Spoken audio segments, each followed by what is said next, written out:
السلام عليكم. هقدم لكم النهاردة وصفة مميزة ولذيذة نحضر بيها صينية أوراق الدجاج. التتبيلة ديت مميزة جدا، ورغم بساطتها هتخلي الفراخ من جوه طرية ولذيذة وطعمها وريحتها رائعة.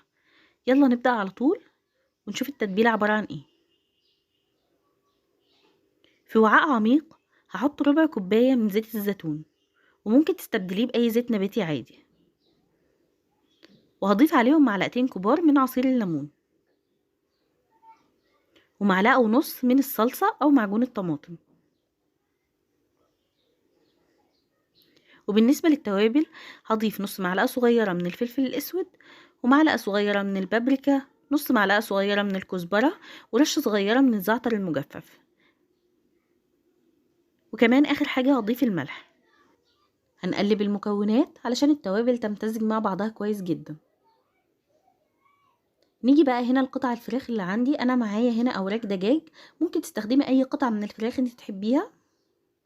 هنبدأ ان احنا نعمل فيها فتحات بالشكل دوت علشان لما التتبيلة تدخل جواها تتشرب التتبيلة كويس، وتدينا في الاخر نكهة مميزة جدا.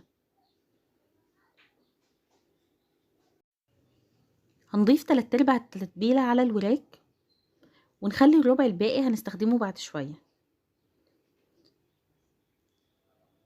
هنبدأ بقى دلوقتي ان احنا ندخل التتبيلة في كل جزء من الوراك وتحت الجلد وفي الفتحات اللي احنا عملناها، بحيث ان الوراك تشرب كويس من التتبيلة وتتشبع بيها.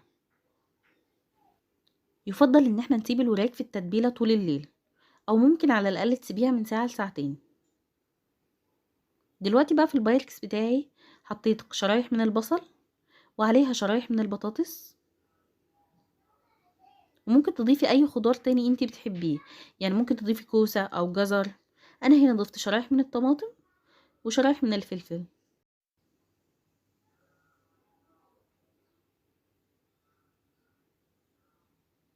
دلوقتي بقى على الربع اللي فاضل من التتبيلة هتضيفي عليه نص كوباية من المية، واقلبهم كلهم مع بعض، وابدا اضيف الخليط دوت بتاع التتبيلة وعليها المية على البطاطس والطماطم والبصل والفلفل.